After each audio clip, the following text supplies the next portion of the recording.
Everybody, welcome back to the 80 Slashers YouTube channel. In this video, we are going to take a look back at the year 1981 and all of the slasher films that were released during that year. 1981 is it's a year that is not only considered by many, including myself, as the greatest year for the slasher film, but not just that, but also for the entire horror genre. It really is it's a fantastic year for the slashers, which we're about to see. And the biggest reason for that is that this 1981 truly just had it all. We get in this year we get some Jason Voorhees. We get some Michael Myers. We get some Jamie Lee Curtis, and we get plenty of the Sultan of Splatter, Mr. Tom Savini. But in terms of the actual slasher films, in the different types of slasher films, in horror films, 1981 also just had everything. We had what was soon to become franchise films. We had some of the best standalone slashers in the entire genre within this year. We had Canadian slasher films. We had Italian slasher / horror films. We even had American Giallo. And we even had a made-for-TV slasher film, if you can imagine that. It's just this film, this year just had everything. It's incredible. Once we take a go through everything, it's just going to be, it's really just, it's overwhelming how many fantastic slashers were released this year. So now before we get into, a deep dive into the year, what I want to do is I just want to start by taking, a quick brief overview of the entire year, and then we'll list and talk about every single of the slashers released, and then we'll look at some of the stats for the year, such as budgets, box office, profits, tickets sold, all that sort of stuff, and then I'll wrap up the video by just kind of giving some overall final thoughts on the year as a whole. All right, so let's just get into it. So what I want to do here, I just want to take a quick, just a quick overview of the year. So you see on the screen here, what I have 21 total slasher films listed. Now, this is according to my opinion. There's the films that I'm aware of, in the films that fall within the criteria in the formula that I consider an 80s slasher. I count 21. Now, other people may say, oh, there's some films missing. It may just be that I just don't view them as an 80s slasher accordingly. This is just the way that I view it. Now, there may be some that I'm missing, and I just haven't heard of, and that's fantastic. That just means there's more more 80 slashers that I have yet to discover, which is fantastic. Now when you look at the approximate movie tickets and box office sales totals, now again, this is based on the information that I have.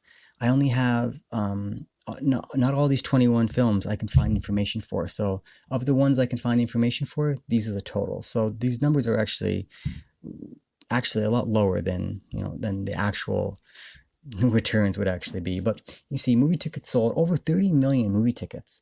Like I said, and of the 21 slashers, this is only from 6 slashers. 6 of these 21 films accounted for over 30 million tickets sold, which is mind-boggling how one year could produce so many tickets for one small little subgenre of horror. And then the same thing for the box office sales, over $102 million. And if you adjust that for inflation, from 1981 till today, that puts you at over $323 million, which is a staggering number for slasher films.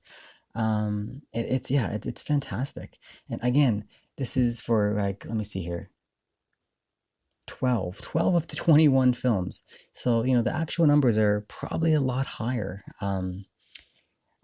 Than that. Now these are probably the biggest grossing and films that have released the numbers and the information that we can track down. But still, it's very impressive. Um, Now you see here I have number of holiday themed films, and this is important because 1980 actually is back as far as 1978 with the release of Halloween, and then in 1980 Friday the 13th. Those were the two films that set the bar, set the stage for successful films within this genre. And they both had the holiday theme incorporated into the title, whether it was like, a day of the week, like a special event or some time of year. It kind of played into the formula of the successful slasher. So it became a thing, and people wanted to copy these films and emulate and duplicate the successes as much as they can, as much as they could. Um, so yeah, so this year I have 7 films listed as and like I said, we'll get into these a little deeper. But yeah, 7 films with like a holiday theme type thing in their title. And then we'll get to Tom Savini. Tom Savini films that he worked on in this year, 4. Now, there's a controversial pick in there, so we'll get to that when we talk a little further about that. But wait, yeah, as it stands now, I'm going to have it as 4 films that Tom Savini worked on, which anyone who's a fan of this genre is a fan of Tom Savini, and yeah, having 4 films in one year by him is again, it speaks to the like the quality of this year. And then the last thing I just threw on there is just number of Jamie Lee Curtis films. She had 2 the previous year in 1980 with Prom Night and Terror Train, and she's got the 1. So we'll take a look at that. Obviously, as you can see, it's a obviously she did Halloween too. Which is great. It was good to have her back. I'm a fan of Jamie Lee Curtis as in horror films, so it's always nice to see something by her. She's just kind of like an icon of the genre at this point. So, yeah, so that's for her. Now let's take a look. Like I said, at the Tom Savini effects film. So, like I said, I have 4. So we have The Prowler, Eyes of a Stranger, Nightmare, and The Burning. Now, the film that is a little controversial here is Nightmare. Now, upon its release, the filmmakers, upon like like the posters and like the press kits and all that stuff, they were saying that Tom Savini was responsible for the special effects, and he later came out and said, "No, I did not do the special effects for Nightmare." Um, this film's also just if any confusion, it's also known as Nightmares in a Damaged Brain as well. But yeah, he came out and said, no, I didn't do this. But they even went on to like on posters and stuff like to say like from the man who brought you, Friday the 13th and Dawn of the Dead and stuff like that. But the interesting thing is there is photos of him on set, with some of the actors and some of the crew working on special effects. So it's my opinion is he was there, he was working on the film, probably as a consultant. He probably never actually did the special effects, but he was probably given advice and providing ideas and whatnot. So I'm going to include him as a part of the crew for Nightmare. I think he's credited now as like on set supervisor for special effects or something to that extent. So he didn't he didn't probably do them specifically with his own hands, but he was there to give direction. So regardless, 4 films that he's tied to for one year is fantastic. Now, if we move on to and like I said, take a look at the holiday themed films. Like I said, there's 7 of them total. We have Halloween 2, of course. Friday the 13th, Part 2, Graduation Day, Happy Birthday to Me, My Bloody Valentine, Bloody Birthday, and Final Exam. Now, yeah, Final Exam, I'm going to throw it in there. It's, questionable, but, exam week, finals at the end of school year, it's kind of a thing. It's kind of a time of year. It's a season. Once it's over, it's a celebration. So it's it's loosely fits in this category. I'm gonna throw it in because that's just the way I feel. So, um, but yeah, like I said earlier, this was an important thing because these were the films, Halloween and Friday the 13th, that really captured the audience's imagination. And then, in 1980, films like Prom Night, were successful. New Year's Evil, Christmas Evil. These are the films in earlier that are in 1980 that had some success as well. Not as big as Friday the 13th did, but they certainly had some success. So it it plays a part in it for sure. So yeah, so that's just some brief, kind of a brief overview of some of the highlights of the year, I guess. So let's just talk about all the films. So the first film released in January of 1981 was Scream, which was is a lesser known slasher film. Not overly successful, but it was the first film to be released in the year. But in February is when one of the first heavy hitters got released, and that, of course, just in time for Valentine's Day, is My Bloody Valentine, which is a fantastic Canadian slasher, one of my favorites of all time in the whole genre. Um, and then followed by that in March, we had the Funhouse, which was directed by Tobe Hooper of Texas Chainsaw Massacre fame. And then the first film where Tom Savini did some special effects on, Eyes of a Stranger. Coming into April, we got Bloody Birthday, which is, a fun little killer kids type film, and then, of course, Friday the 13th Part 2 hit theaters in April as well. Um, yeah, well, not much more needs to be said about that one. And coming in May, it started to really pick up, heading into the summer season, I guess. We had Graduation Day, which we're going to talk about that one in a little bit. You'll see why. But yeah, Graduation Day. And then The Burning, which, of any film on this list, The Burning is the one that, in my opinion, tried to emulate and duplicate the success of Friday the 13th the most. It's set at a camp setting. There's a lot of similarities. And it was released on May 8th. Of 1981. Friday the 13th was released May 9th of 1980. So they tried to time the releasing of this like almost to the day, like a year later to the day. Maybe trying to catch some of that, like success, like releasing a film in May. Maybe it was, maybe that was the best time. I don't know. It's too coincidental, I think, that it was released, a year to the day. So, and when I say they, the people releasing it, it's interesting to know it was released by Harvey and Bob Weinstein, the brothers who went on to Miramax Films. This was actually their first film. So yeah, their Weinstein brothers' first film was an '80s slasher, The Burning. So it's kind of a cool thing.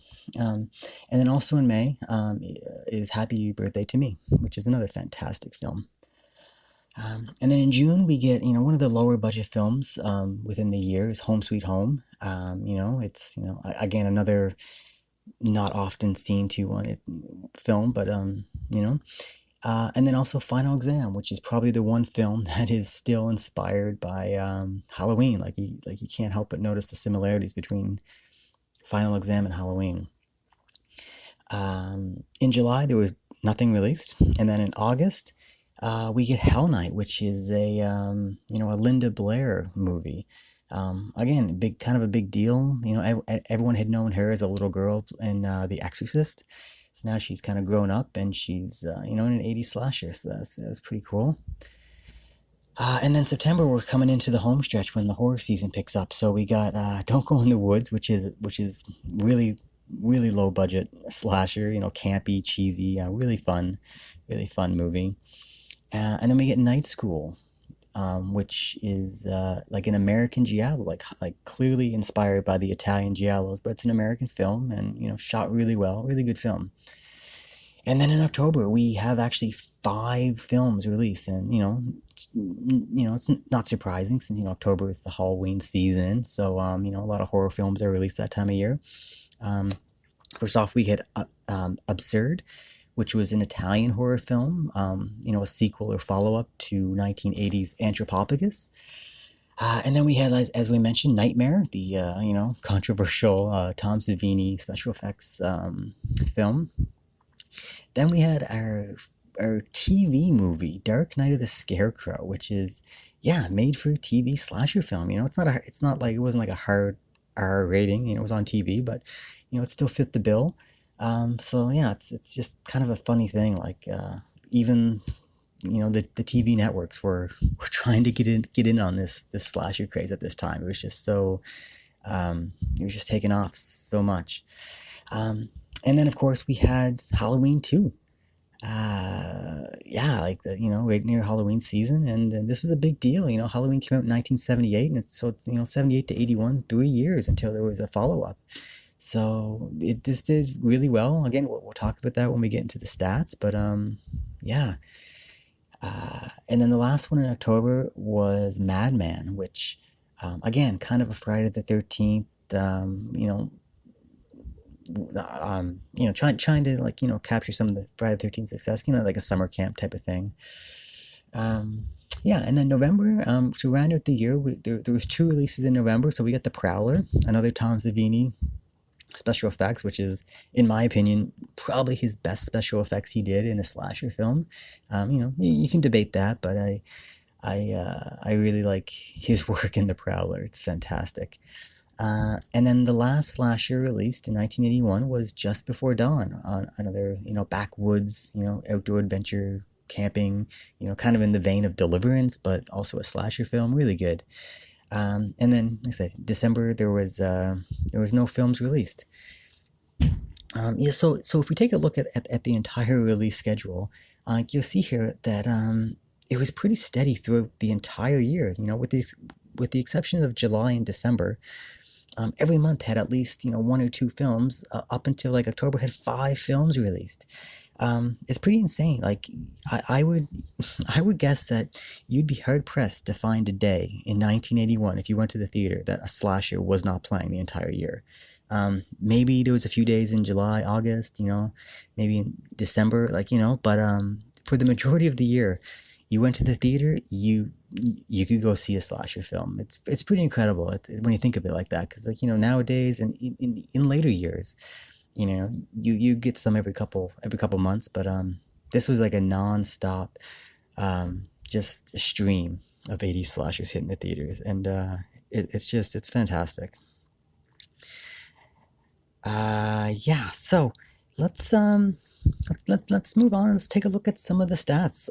So what we'll first bring up here, we'll take a look at the budgets of these films. So kind of surprising, top of the list is Happy Birthday to Me at a $3.5 million budget. Yeah, I don't know. I would have assumed, like some of the big guys, like Halloween and Friday the 13th, would have at the top of the list. But Halloween is right up there. But yeah, Happy Birthday to Me, biggest budget, kind of a surprise. And then when you go down the list, you see like the other ones you would think, Halloween, My Bloody Valentine, The Burning, Friday the 13th, Just Before Dawn, The Prowler. Some of these, they're all about where they should be. Don't Go in the Woods, the 150,000. Now this is debatable. I've seen somewhere it could be way less, like 25, 50,000. But I did see a newspaper clipping with the director of the film, and he has a quote saying it cost $150,000. So that's what we're gonna go with here. But it's debatable. If it was 25,000, I wouldn't be surprised, because it was very low budget and cheesy film. But yeah, and the only one you should take note of for later is Graduation Day, right at the bottom there. Like I said, I told you we're going to talk about this $250,000 budget for Graduation Day. It's a good film, and I'm surprised it's that cheap of a budget, but it did really well, which we'll get to. So let's take a look at the box office returns, and right near the top you'll see Graduation Day, almost $24 million on a $250,000 budget. I don't know what happened there. Like I said, I like Graduation Day. I think it's a fantastic, fun little film. But boy, did it ever do well. I think it was released in May of 1981. I think it just it had the holiday themed title. It was early in the year. Friday the 13th had just come out. Part two had just come out the month before. I think it was just the right place at the right time, and it just did really well. It's crazy. It beat it pulled in more money than Friday the 13th Part Two, which is crazy. Like who would have thought? But it's just a really interesting fact. Um, and then the other ones after that kind of follow suit. Because if you take that out, you see Halloween and Friday the 13th Part Two. They make sense. And then Happy Birthday to Me, Funhouse, My Bloody Valentine, and so on. Pulling in 20, 10, 7, 5 million. That sounds right. They're all making good money. On films that cost a million, 2 million, less than a million to be pulling in 7 million, 10, 5 million. These films, that's why they were so popular. People were making them for such a small budget and just pulling in crazy amounts of returns at the box office. So, yeah, really, really interesting. And one thing to note is that right at the bottom here, you see The Burning, $707,000. If you don't remember on the previous page there, the budget for The Burning was 1.5 million. So it lost money. But people like it. Miramax went on to have a good career, make lots of films, so it didn't affect them too much. But their first film, they didn't do too well. Just another kind of fun fact, interesting. And The Prowler, broke even, $1 million budget, $1 million box office haul. So let's go on and just take a look at like the most profitable films, and you see right at the top of the list is Graduation Day, beat Halloween 2 by about just over a little $500,000, because it raked in over 23, $24 million. It's crazy. What a good little story for Graduation Day. I bet you the filmmakers would. I just can't imagine how ecstatic they were, on a $250,000 film. But everything else is pretty what you would expect. Halloween 2, Friday the 13th, Funhouse, Happy Birthday to Me, My Bloody Valentine. All doing well. And then the next thing, it's going to be very similar to this one, but look at the tickets sold. Like I said, I only have about 6 films here. But yeah, Halloween 2 sold the most tickets, followed by Graduation Day and Friday the 13th Part 2. So, yeah, some pretty interesting stats, I think. Yeah, I think it just tells that people, the filmmakers were putting these films out, just one after the other, and people just kept going. They kept spending their money on these films. It was like it was a craze. It was an 80s slasher craze. It never got as high as the heights of as it did in 1981. It's a good time. It's a good time.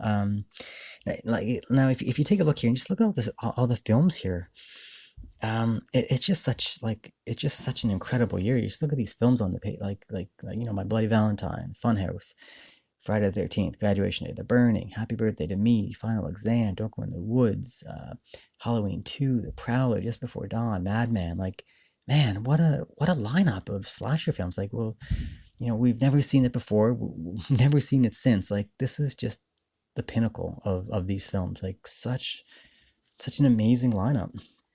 Yeah, so it's really great. So let's just move on, and I'll give you some final thoughts and we'll wrap this up. So like I said, if you haven't gone and seen my video on 1980, the year in slashers, go back and check that out. But basically, 1980 was it was a solid year for slashers. It was kind of like a build-up year.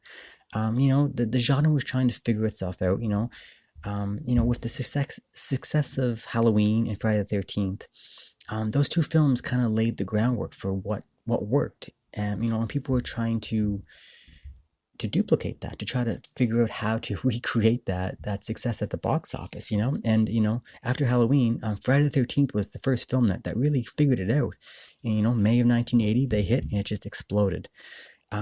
So when that hit in May of 1980, the rest of the year was kind of, trying to jump on the bandwagon, trying to continue that trend. Films like I said, Prom Night and Terror Train and New Year's Evil, were coming out later that year, and it just got the ball rolling. Well, when 1981 hit, it just took that formula that was starting to work, and they just ran with it. Like these films were pumped out at an incredible rate. Um, and I feel like due to this, like by the time October, November rolled around, I think there was a little fatigue setting in because, like I said, like you couldn't go to the theater any day without seeing some type of slasher film. And I think that, it kind of played a role in the next 2, 3 years, 82, 83, 84, which we'll get to when we do the years and slashers for those years. But there was just such volume of slashers released during this year. Um, that it's yeah like I think it's kind of affected the genre, and it started a slow downturn for the next little bit there, but it continued for the rest of the decade, and there's some fantastic films. um but yeah, it's just kind of a funny thing, like to look at it. It was 1981 is kind of like an oddity within the slasher genre, because they just kept making them, and people just kept eating them up. They couldn't get enough, and and they were good. They were good films. They were following the formula that worked. After this, they start to stray a little bit and start trying new things. Some worked, some didn't. And like I said, we'll get into it when we get to those years. But yeah. But you know what? Regardless of all that, 1981, it's still the crowning achievement for the 80s slasher, and in my opinion, there's never been another year like it. I don't think there ever will be. It was kind of like a magical time for the slasher genre. Just everything just clicked and worked. So many, like such a large volume of films, and they were all at such a high top shelf level. So yeah, so that's 1981, like the best year in slashers, in my opinion, of course. So yeah, guys, that's it. So yeah, so now, if like I said, if you hadn't checked out 1980, the year in slashers, go on back and check that out. Like, I'll just let you know, the next video I'll be making, I'll be doing my top 5 slashers of 1981. So if you want to see that, of all these 21 films, my 5 favorite, subscribe. Stick around. If you're not subscribed, the best way to make sure you don't miss that, like I said, is to subscribe to the channel, so you're there when the video hits. And for all you people, guys out there that are subscribed, I just want to say a quick thank you. It means a lot. It's most appreciated. All the comments and the thumbs up, all that good stuff. It's really appreciated. So yeah, like I said, if you like this video, I'll put on the screen here. You can click on my 1980 year, the year in slashers video, and if you want to check out the trailers for these films, I'll also put on the screen the 1981 year in slashers trailers video. All right, guys. So yeah, that's about it. So until next time. All right, see ya.